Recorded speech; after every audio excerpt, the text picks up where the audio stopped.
welcome back to another episode of Cowboys and Cocktails. I'm Charlie Van. I am Rayya, and what a fun Sunday we just had. Yes, that was the winning streak continues for our Dallas Cowboys, which is always exciting, right? Yes. When the Cowboys get a little streak there now. Well, 3-1. Yep. So that who would have thought with a backup quarterback? Couldn't be me, man. I was the most pessimistic person you could think of. Even though I know the talent of teams that we've played these last couple of weeks isn't the greatest, but I was definitely down in the dumps after week 1, as all of you know. Well, as we talked about the last episode, they've been able to make big adjustments. Players have been stepping up left from offense to defense, and really you got to give props again to Mike McCarthy because he's coaching very well and he's kept this team motivated and consistent, and that's obviously the ultimate key to success right there. Yeah, and for me, I feel like I always say this, I always jump back to this. The defense has just been outstanding. Dan Quinn has been calling epic games, whether it's having guys on the blitz, Trayvon Diggs, locking top wide receivers down like Scary Terry, 2 catches, that's it. Not so Scary Terry to me. And then, of course, like the safety play, we've been all over Donovan Wilson and different ways they've been using him. And the other thing on the broadcast they were talking about a lot with the defense was moving Micah Parsons. He would play on the edge. He would play at the nose tackle. He would play a linebacker. He dropped into coverage. The guy's a Swiss Army knife, and he didn't have any sacks, but you know, what he does doesn't need to show up in a box score to be successful, and it's just so fun to watch. Well, yeah, he's very versatile. We do that since last year, and this guy's want to step up wherever is needed. I think that's what's big about this defense, the versatility. Everyone brings it. We have so many weapons right now. They're definitely playing as arguably probably the best defense right now in the whole NFL. Yes, I believe we rank 3rd for passing defense, but we're still in the 20s for rush defense. And I think that just is going to take some time. I think we've played Danny Jones and Saquon Barkley, so that kind of hurts our ranking a little bit.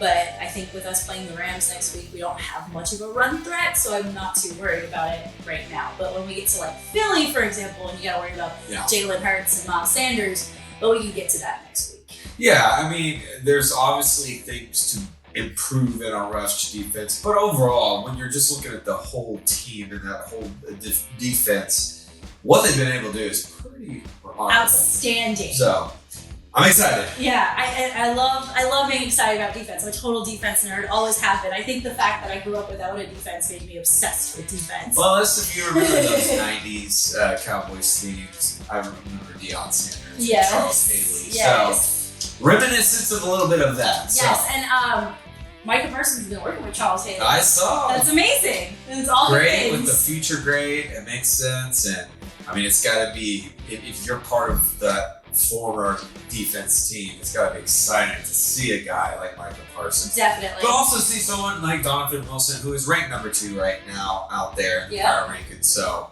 congrats again to Donovan Wilson. You've been stepping up. Oh, yeah. And then also the rookie corner that came in for Jordan Lewis, Blanche. He had the late game interception. That was outstanding. I mean, I didn't get the defensive score I really wanted, but I'm going to take the 2 interceptions and the 2 huge pass breakups from Trayvon Diggs. What a game for him. And we really started seeing him that Giants game last Monday really step back up, showing Trayvon his ball hawk skills. His ball hawk skills, but really it was in full force this past Sunday. And so good to see that. We're going to need him. We're going to definitely need him coming up in this matchup against the Rams. So that happens. All right, yeah.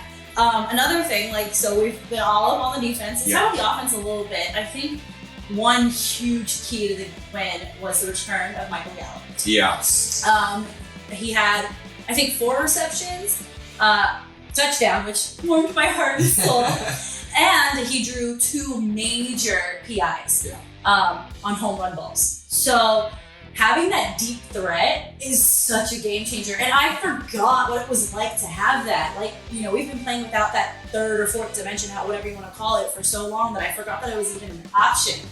And seeing a healthy Michael Gallup streaking down the field, just, beautiful. Made my day. Yeah, it's definitely what we've been missing since game 1. We need him. We need him to definitely step up. And he's playing like like he never left. And Yeah. that was the key. Because my question was, what Gallup are we going to see? Is he going to take a little time? I mean, rust is something to be understandable. No rust there. No, Gallup definitely. is back, folks. And Slid into that wide receiver 2 spot comfortably. I think he took a lot of pressure off of CeeDee Lamb. CeeDee Lamb seemed more relaxed. Not as many drops, not as many missed routes. As a whole, the wide receiver group looks really, really good. Shout out Noah Brown. I think he has a messed up shoulder. Yeah. So TBD on what that looks like. But honestly, my wide receiver worries are kind of out the door right now. I think we're pretty set, and maybe us being a little pessimistic in the offseason, like where's the big wide receiver pickup? Well, I think it's because we're just unsure about Gallup, right? Well, now we're not unsure anymore. He's back, he's healthy, he's playing like I said, he's playing like he never left on that injury to begin with, and having him and now Noah Brown, obviously CeeDee Lamb, Tolbert in the mix, Yeah. still got Schultz over here, Peyton Hitchcock. You have some weapons. I am so done with Dalton Schultz. I am so off Dalton Schultz right now. I was not happy with his performance yesterday. I picked up 2 false start penalties and his hands weren't there. I think he forced himself to come back after seeing Peyton Hendershot have a good game, which kind of breaks my heart a little bit. Yeah, well, I think there's worry there too, because obviously his contract a little bit in limbo. We'll see what happens there. This could be a guy that we no matter what have to part ways with, but regardless, as long as he wants to be here, yeah, there's a little pain balled out. Yeah, and absolutely. And Jake Ferguson over there who they drafted, so probably a little concern. And also, I mean, I think he's like any of them. He wants to be back on the field, but you got to know when it's time really if you're able to do that, because if you're not able to perform, it could definitely hurt you. Yep, for sure. But yeah, and I think the one thing left to touch on is Cooper Rush's performance. And I think, again, that goes in hand with Kellen Moore. Kellen Moore called a spectacular game for Cooper Rush. I felt like for the first time in a while, our boys didn't play scared. Yes, we still ran up the middle on first down countless times, what seemed like forever. But I think the fact that Kellen Moore was letting Cooper Rush throw those long passes to Michael Gallup in moments where you wouldn't expect us to do that was really great. Really great to see. Also great to see the confidence that Cooper Rush is playing with, because backup quarterbacks don't typically throw that many home run balls, or attempt that many home run balls, I should say. And he looked good. He looked happy. He looked comfortable. I think everyone's really bought into him at this time. Well, I mean, I think when it's going to do that to you, the more you win, the confidence is going to go. I mean, you're winning the games that you need to. So that, and maturity too. He's third, fourth season in right here, so that comes. And sometimes great things come for you late, and he's had a chance, obviously, to sit behind Dak. Mm-hmm. I mean, he really is you could tell, a student of the game, right? Yeah. So in these moments, keeping that composure, which I think that's the big thing about it, it keeps calm.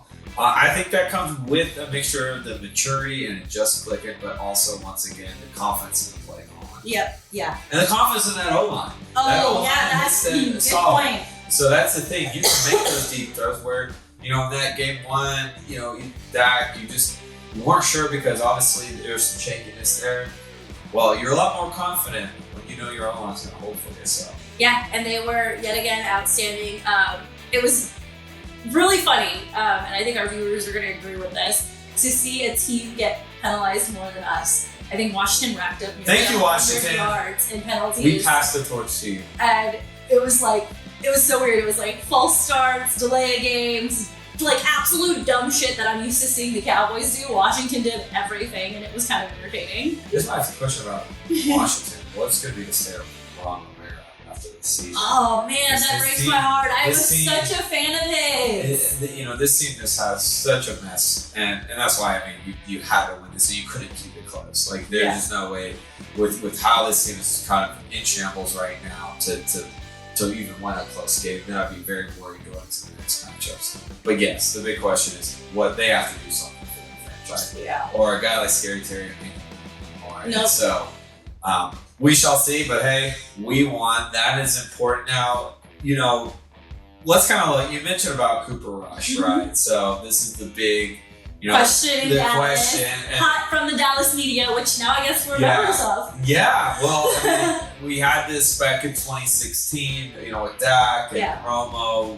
Do you keep it the hot hand? Well, here's the thing. Rush is doing what he's supposed to be doing. This is why.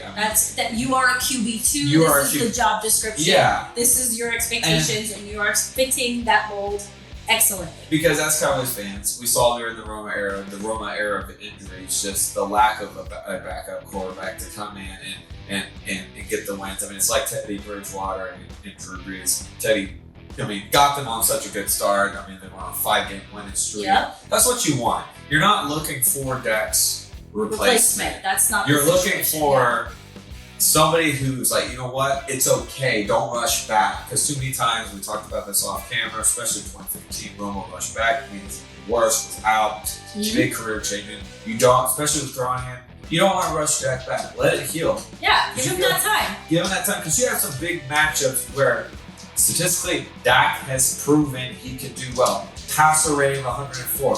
He's beaten Rodgers. He's beaten Ben Roethlisberger. He's beaten a playoff Russell Wilson. Look, just stats don't lie, and I think it's because Cowboys fans, they get frustrated. Well, here's the thing: Week 1 can't hold it against them because here's the thing: a lot of QBs looked off. So, but once it comes to the play calling too, if Kellen is going to call a smart, simplified, he needs to do it with Dak, who, in my opinion, when it comes to athleticism, when it comes to on-field leadership, second to none there. So.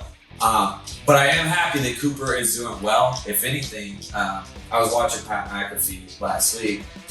This could bring up some trade deals, maybe. When you have a guy like Cooper Rush, what can you get from him? That was something that they were talking about on the broadcast as well. They were saying, at the end of the season, Cooper Rush could start somewhere else with the way he's been playing, which I would be happy with Cooper Rush. I mean, I'd go in somewhere if we get something great in return. Well, I think if you're looking for Dak's replacement, you're going to find out where you found Dak, and that's going to be in the draft. Agreed. That's going to be 3rd, 4th round.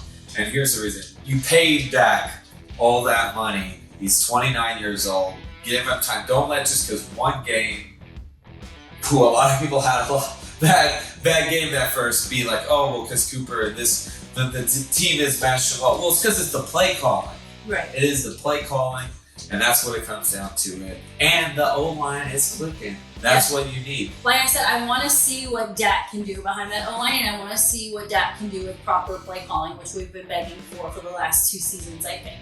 Allowing Kellen Moore to let Dak be Dak and not force things and all of that. So, I mean, we'll get into it when we talk about the next week's matchup, but it sounds like he's going to play next week. Well, and we'll see. I mean, I know Mike McCarthy wants to have obviously full prep, which is awesome. So we'll see what happens. But here's the thing: he plays. If there's a little mechanics off, he's feeling worried. You know who you can throw right in. You can say, you know what, Dak, take a seat. We're gonna go. You can literally have, and I've always felt like this with quarterback, a pitching setting. You have your starting pitcher, you have your closing pitcher. I mean, Dak could be the closer too, obviously, but I think in this situation where your quarterback is gonna play but not 100%. It's very Jameis Winston, Taysom Hill. Yeah, and hey, that might be the scenario we have moving the rest of the season. I'm fine with that as long as he's winning, but Dak is your guy. Yep, I agree, and I don't think Dak is the kind of player whose confidence is going to be broken in that kind of. You can't break this guy. This guy's been through everything. Yeah, you're not gonna break, and that's why he's the starting quarterback. Exactly, and. Yeah, so to all of my friends who have texted me in the last 24 hours asking me if I want Cooper Rush to be my forever starting quarterback, the answer is no. and here's the thing, we're going to get into this matchup with the Rams, so that's the big. If Cooper does start, this is where to me you have to sell. Yeah. Okay, so shot takes from last game. Yes. Your shot take was 2 touchdowns, which was exactly what happened. Nostradamus here. Yeah, right. Where's your crystal ball at, bro? I know. My shot take was a defensive score, which we didn't get. So Charlie, will you do the honors and pour me a shot? I should have gone play the lottery. Deep edge lime. The shot glass right there. Man. At least it's deep edge. It should be a fully cheesesteak shot. You know what? If you make it next time, I'll have to do it. There you go. Cheers. There you To go. a failed shot take. It's okay. I'm doing terrible in our fantasy league, so I gotta have a little wins. I am not doing terrible. I'm doing really great in our league. I'm undefeated, I think. Well, there you go. You are the Eagles. We are getting there. Yeah. Okay. So, week 5, we've got Los Angeles, and Charlie has picked out a special cocktail for this week's episode. Sorry, I've got Eddie's lime still in my mouth. Special it is. Okay, so the drink is called the Los Angeles. This is going to be a more complex cocktail for me to make, so thanks for this challenge, buddy. It's going to have whiskey, sugar, an egg, and vermouth in it. Interesting. Yeah. Sounds a lot like the Philly cheesesteak cocktail that we had last January. Without the cheese. Yeah. That's literally what I feel like this Yeah. is. So what I'm going to do is I'm going to go ahead and get started on this, and you can talk about these complex ingredients and how complex our teams can be. Yes. Like. All right. Let's make it intertwined. Well, if we're talking about complex, you need the complex play calling. Sometimes we have on offense. So with the Los Angeles, we have 1.5 ounce of whiskey, the good stuff, Jack Daniels, Mr. Jack Daniels. We have 1 teaspoon, not tablespoon, teaspoon of sugar. Get a little bit of that sweetness in. Now, the thing that I have a question mark about is 1 egg. 1 egg. So in our beautiful ingredients that create our Dallas Cowboys football team, what would be the egg? What would be the egg is game management. I think our egg probably, maybe the run defense, maybe.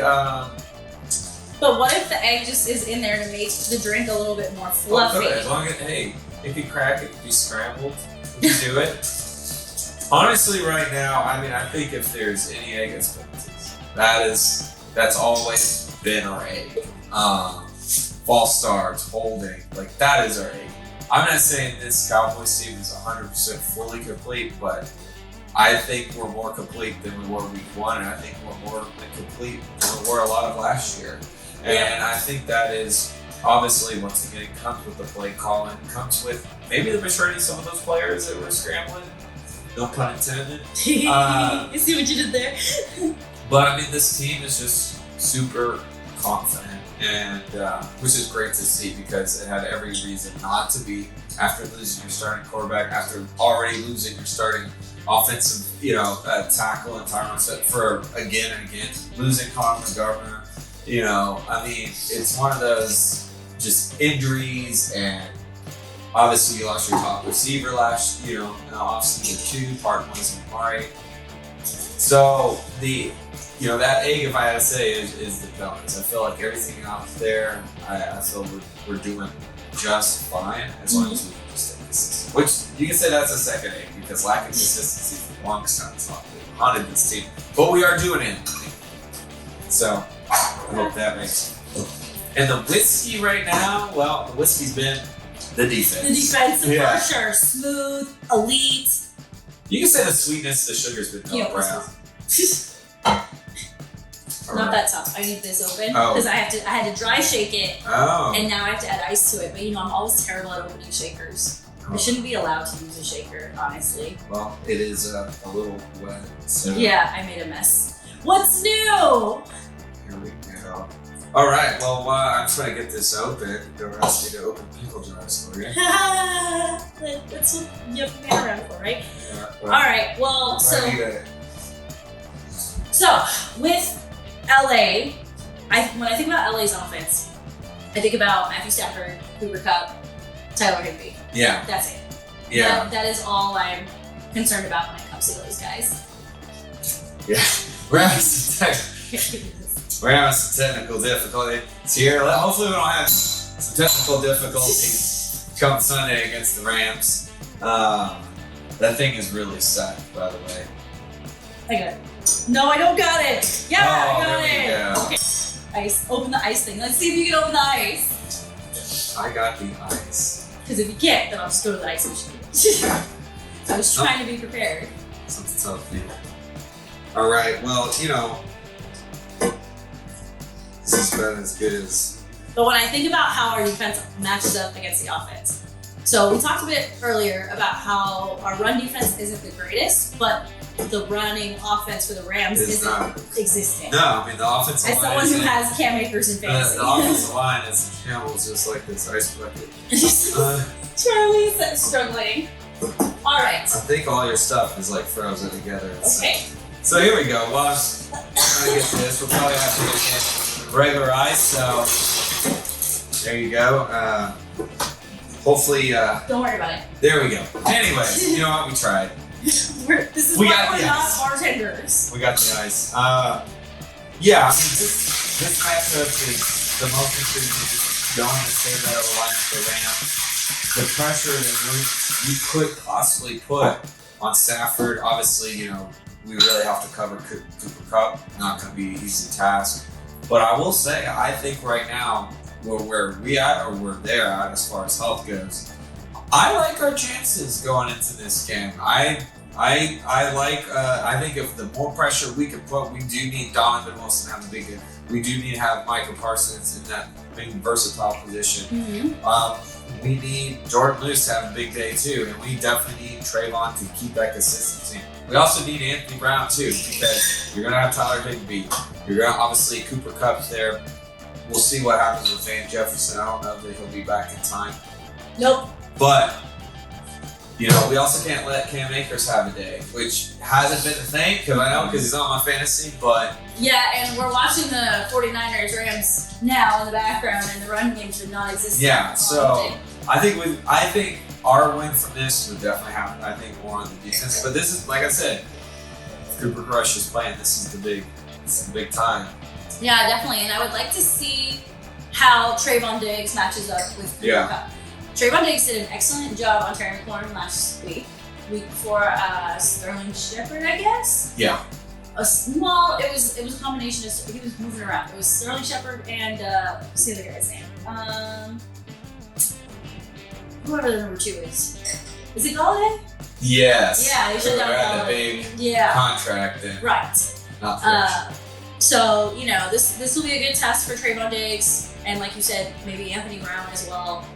For me, the stand out matchup is going to be Donovan Wilson on Tyler Higbee. Yeah. I think that is going to be really interesting to see Donovan Wilson in coverage because we know how much Matthew Stafford likes to go to Tyler Higbee. Oh yeah, that's going to be the win right there, and gotta have a big game for Tate also. Mm-hmm. So yeah, I'm excited. I'm excited to see it. It's going to be Coach McVay, Mike McCarthy, and just look at the stats of our just matches in the past.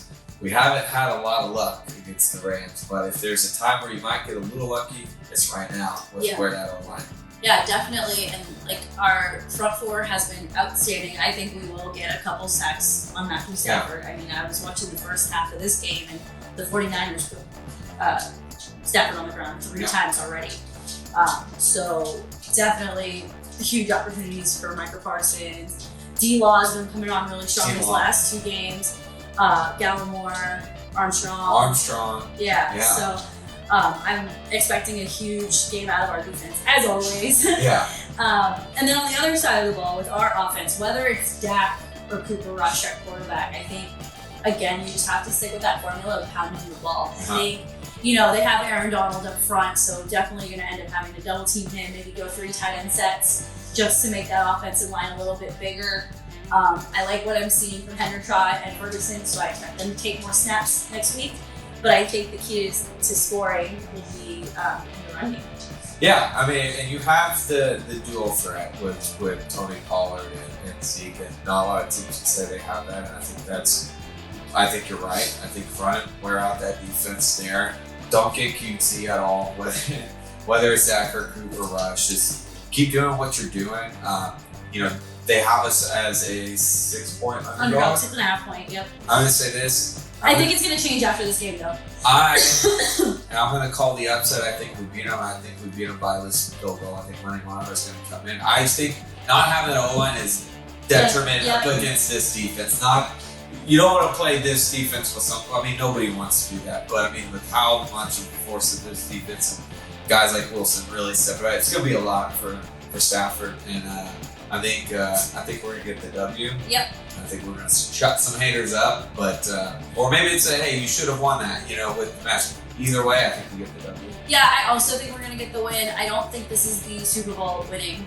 No, this is not. Rams. This is not the same team. No. They are significantly worse than they were, which is really neat of me to say to our current Super Bowl champs, but they don't have the same, like I said, their center retired, so. Yeah, and even in game 1, obviously the Bills I just haven't seen anything out of the Rams where ooh, that's dominant. Yeah, exactly. Yeah.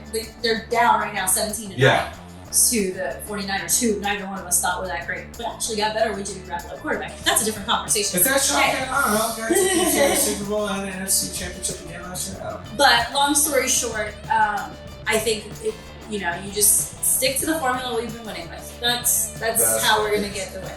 So all right, so I only made one of these because I don't want to go through another shaker disaster. Here we go. So you go first. All right. This is the Los Angeles.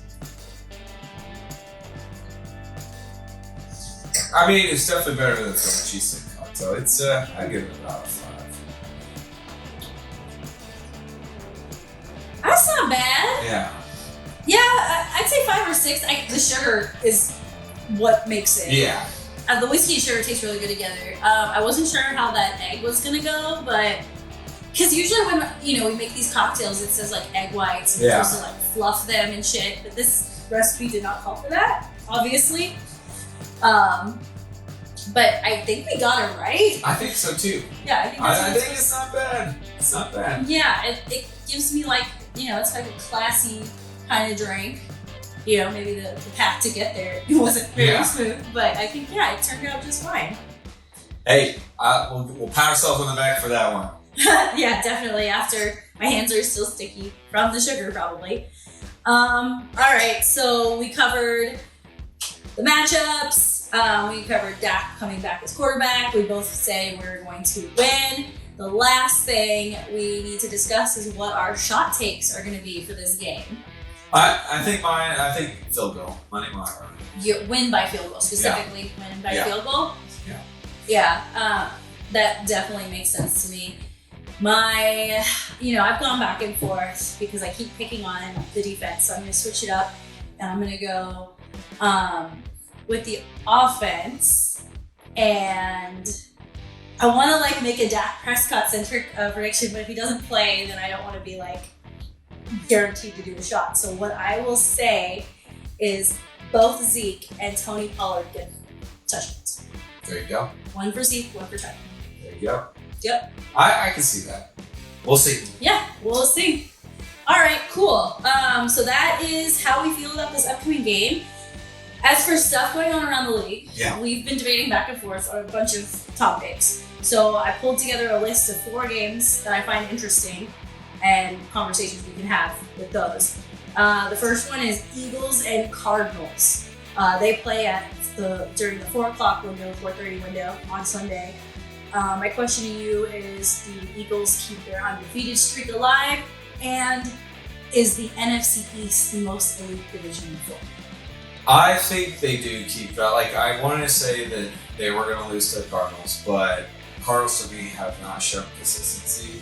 And I do think the Eagles go 5-0. I don't want to jump too ahead, but I do think they lose to us.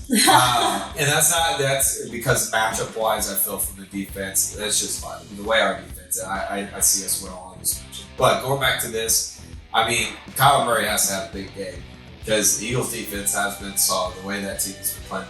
And I was saying originally, this has got to be the team for me to show we're the Eagles, but I think they will. I think it's a favorable match. Okay, and what about the talk that the NFC East is quote unquote back? How do you feel about that? It's not back. Everyone's looking at us with rose-colored glasses. It's the same as last year. Said Eagles have upgraded. You got Hurts, who was playing well. You got the addition in AJ Brown. But at the end of the day, the division is still going to beat Cowboys and Eagles. One will win and one will be the wild card.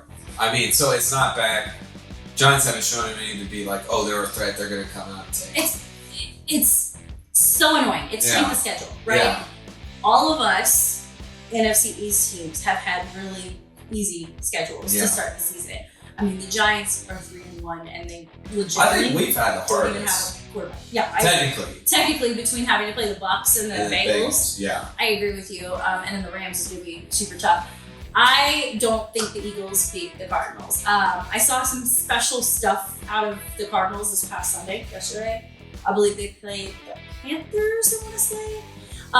When Kyler Murray takes over a game, he takes over a game. He just has to allow himself to take over the game. I feel like the Arizona Cardinals are slow starters. And you don't want to be a slow starter with the Eagles. Yeah. Because they showed last week they were down 2 scores and they came back and whatever. But like, I think if Kyler Murray just takes charge from the jump, that they can win that game. And so it'll be interesting to see. And I think you're right. I think it is a decent barometer to measure how good the Eagles actually are. Because, we discussed this already. The Eagles have beat the Lions, the Giants, the Commies, and the Jaguars.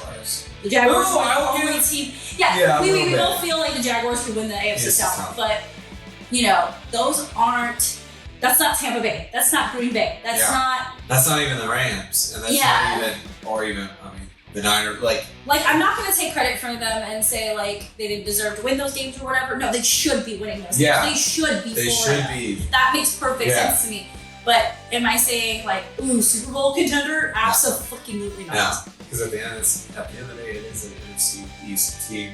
And I think, when I look at experience, I do think the Bucs are in trouble. I really do. Not surprised there. No, hold on.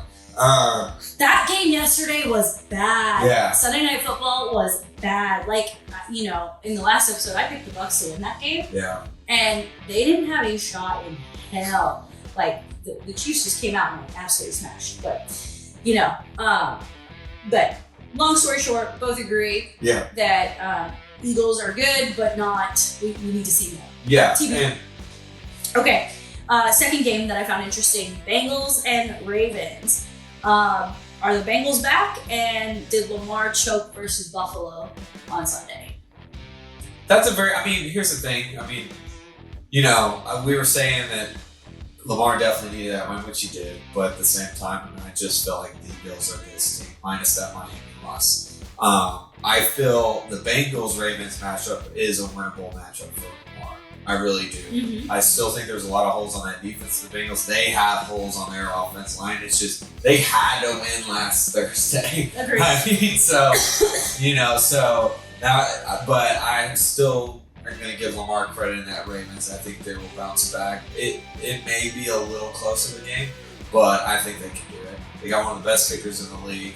If anything, I think Lamar knows he can run right through that defense, unlike you could not do with the Bills, obviously. So yeah, I see the Ravens taking that. I agree. I'm glad that the Bengals got their wins and their icy whites last Thursday. Yeah, we watched those look clean. Yeah, but in terms of choking, I think Lamar did kind of choke against Buffalo. They were up at one point 20-3.